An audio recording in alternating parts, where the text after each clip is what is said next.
Pretty good accuracy there at 100.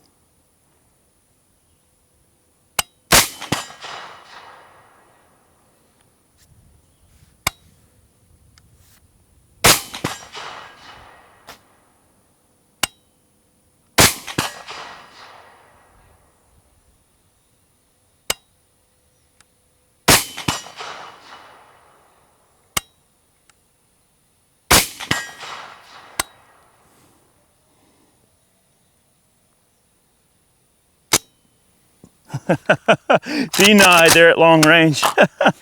Welcome back, everybody. This is Eric here with Iraq Veteran 8888. Today we got a really cool video for you. We're going to be checking out the IWI Galil Ace. This one is chambered in 7.62x39mm. Okay, really cool gun. I've always loved the Galil, and the original Galils are very, very hard to find and expensive, and they're definitely all collectible now. And you know, they're very unobtainium for the average guy that wants to own one. So IWI has brought back the Galil in a really big way, and some of you may or may not be familiar with the Galil, but it really is the apex of what the AK can be, in my opinion. Okay, lots of cool features that are certainly very unique. And the Israelis always have a lot of fun with their gun designs and stuff like that. I would like to take a moment to thank the folks at Big Daddy Unlimited for making sure that we can get into the stuff that we need to make videos. Availability on stuff because of COVID has been really, really spotty, and they've done a great job of making sure that we have what we need to handle our videos and everything like that. So definitely kudos to them there for helping us out. Okay, so this gun is really neat. It's a bit of an outlier in the AK world and in the AK family, but it is certainly sort of the apex of that. But with the Ace, one of the things that they really did is they used a lot more polymer through and throughout. You can see this whole lower mechanism is all polymer, and that helps reduce a lot of the weight. Okay, so definitely not as much weight to contend with in the gun over an original Galil. So they definitely, you know, made that happen. One of the distinctive features of the Galil is this articulating dust cover back here and the left mounted charging handle. So what that means is if you're pointing the gun and you need to charge or clear a malfunction or whatever, you can still point the rifle and use your non-firing hand, and all of your right hand is still able to be on the fire control group and be able to handle fire control, okay? So that's really handy. And the articulating dust cover makes sure that this whole side of the receiver is kept, you know, basically from all of the elements and everything, unless when the gun is cycling, it pushes the dust cover out of the way, which is really cool. It does accept standard AK-47 magazines, although we did find that Tapcos would not fit due to the design of the mag well, okay? We're running PMags here. Earlier, I did experience a couple of double feeds and failures to feed out of these magazines on 2 different accounts in this rifle. Now, I don't know if it's because we're running suppressed and maybe there's some additional back pressure that's getting through there, and maybe the bolt velocity is a little higher than normal. This gun does not have any form of adjustable gas system, although it is threaded 5/8x24, and we are using a suppressor on here. This is a Rugged Surge. It's a 16-inch barrel on this that is cold hammer forged chrome line, but no adjustable gas system. So I don't know if a few of the little stoppages that we were getting might have been from the bolt velocity. Now, I haven't shot this particular rifle unsuppressed. I just wanted to report what I saw, okay? 110% transparency there, okay? We did have a few minor malfunctions there. You have a complete pick rail up top here that's actually like in a 2-piece arrangement. So when you remove this top cover, there's a wedge right here that the rear section really gets into hard. I mean, you have to take a mallet and seat that top cover back in place. It is such a tight fit, okay? It is very difficult to get back on, okay? But it's got a great 2-stage trigger, completely ambidextrous safety lever. So over here you can get to it with your index finger. It's a little stiff because it's still relatively new. I haven't had this rifle that long, and it's still kind of new, but you can get to it there. And then on the left side, you can reach it via lever with your thumb.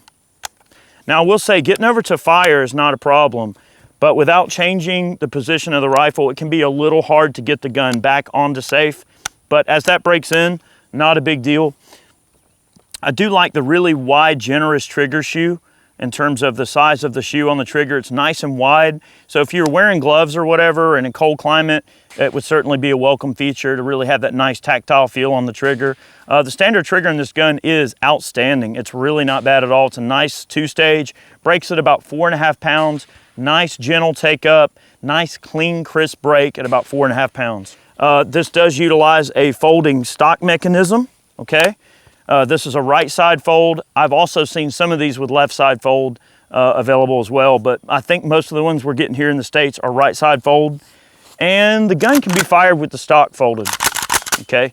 Now, in terms of the stock itself, it is a 6-position adjustable stock mechanism. Of course, we have this all the way in right now, nice and compact setup.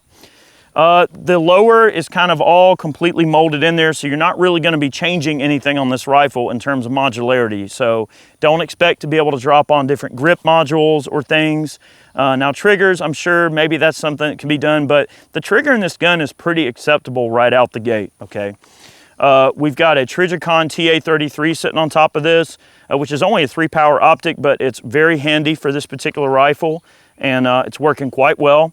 The iron sights on these rifles are exceptional, completely adjustable for windage and elevation, and there is a tritium insert in the front sight post for nighttime use, which is really cool. For a gun in this price range, yeah, I could see that being a thing, because these guns are certainly not cheap. They are a little bit on the expensive side. Now you can see the way that this handguard is made right here. Definitely a proprietary type of system that they did for the handguard. And of course these panels remove and revealing underneath more rail section. These rifles are available in 5.56, 308, 7.62x39, and they also make this particular gun in a pistol configuration with a folding, I believe it is a folding brace mechanism. So how cool is that? That's something I certainly want to have a look at in the future. I'm going to shoot the gun a little bit more. We're shooting steel from between 100 and 300 yards, which really should not be a problem. 100-yard accuracy, Chad was doing some initial accuracy testing with this. We're just shooting some 122 grain tool ammo, FMJ, so nothing overly fancy in terms of the ammo. But Chad was getting about 2.5 to 3 inch groups out of the cheaper ball ammo. We have not done a full battery of accuracy testing with this rifle with other more premium types of loads. I really wanted this video to be what average guy is going to experience just grabbing and going and getting what's on the shelf and going out and shooting this thing. All right, so we'll shoot out to a little bit longer range, and let's see if we can get those double feeds and failure to feed to represent itself again. We were filming earlier, so you should see those stoppages, but let's see if we get any more stoppages out of it. All right, I'm gonna go for the gusto, Chad, way out to 3. All right.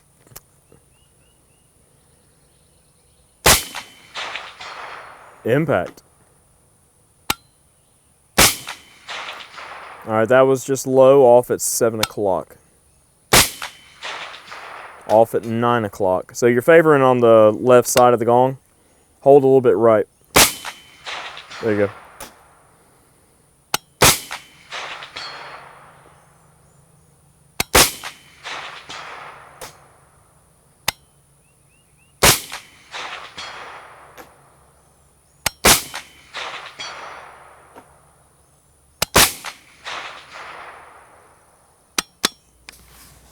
Failure to feed.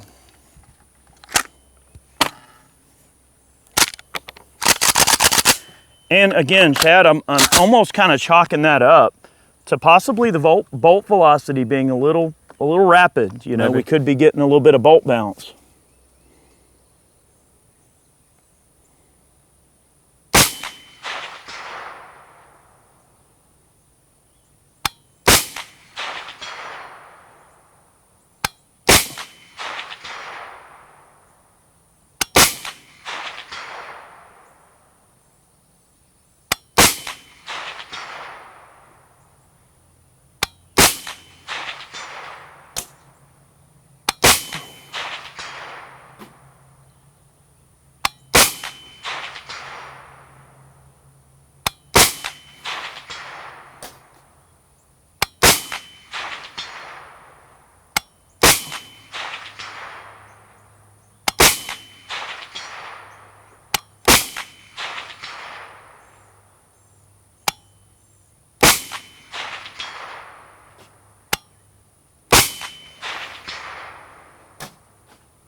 Okay, so no last round bolt hold open on the 7.62x39.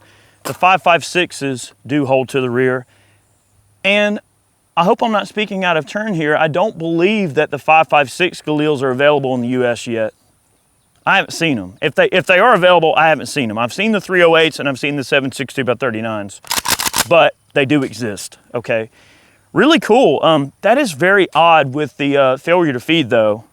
I'm not gonna really chalk those stoppages up to the ammo or the magazines or anything like that. I mean, we know PMags are very reliable and they've worked well in a wide variety of other different platforms and everything. So what we'll probably do, you know, just to see, I think that bolt might be moving a little fast, and there is a buffer in here. So it could be getting a little bit more bolt velocity and it's bouncing off that buffer and it's increasing the bolt velocity and may be causing that misfeed. So what we'll do is we'll let this gun cool down and pull the suppressor off.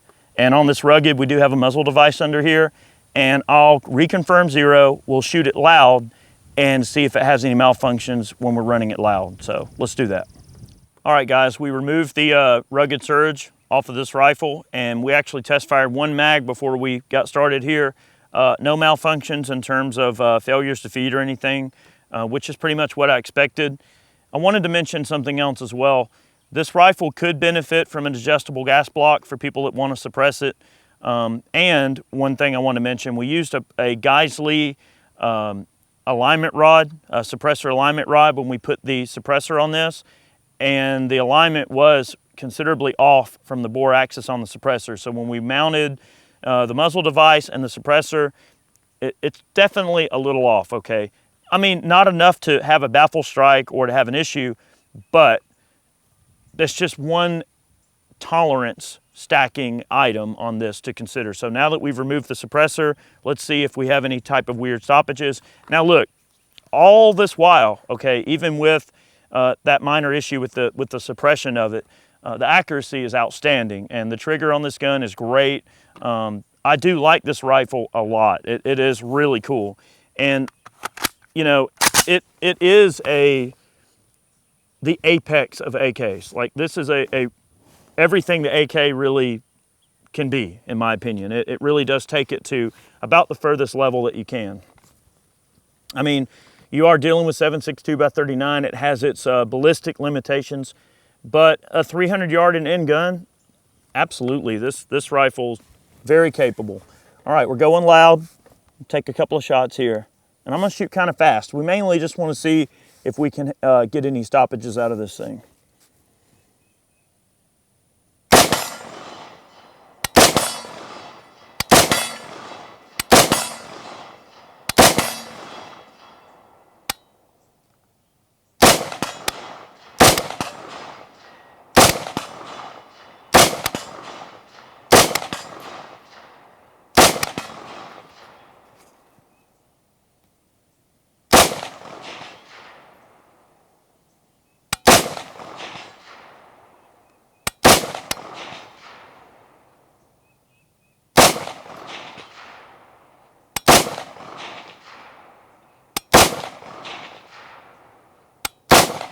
You're just over the top.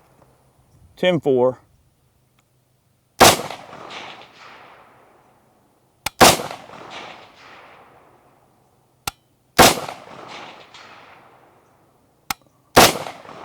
Right over the top. There you go.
Denied.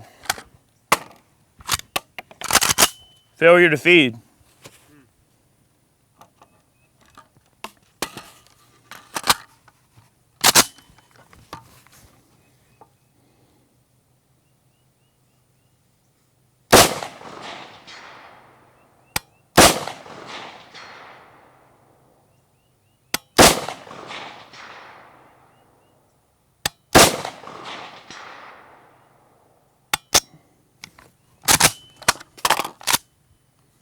Clear.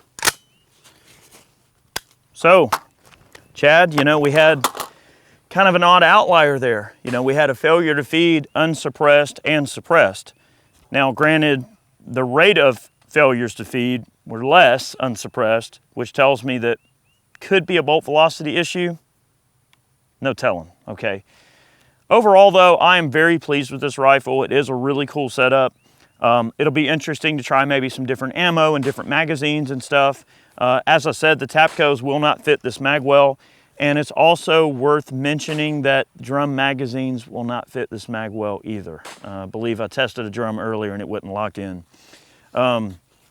Overall, though, a really, really cool rifle. Certainly something that you don't see every day in terms of AK variants, and the original Galils are very expensive and very hard to get. And they are definitely a lot heavier as well.